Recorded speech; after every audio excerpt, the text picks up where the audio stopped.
mở cho bài nhạc nhảy coi.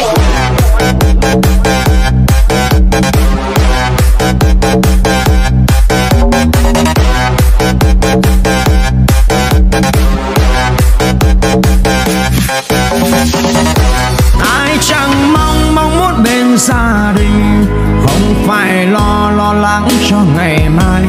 Nhưng bạn ơi, cha mẹ tôi đâu giàu sang như bạn sinh ra. Tôi phải đi kiếm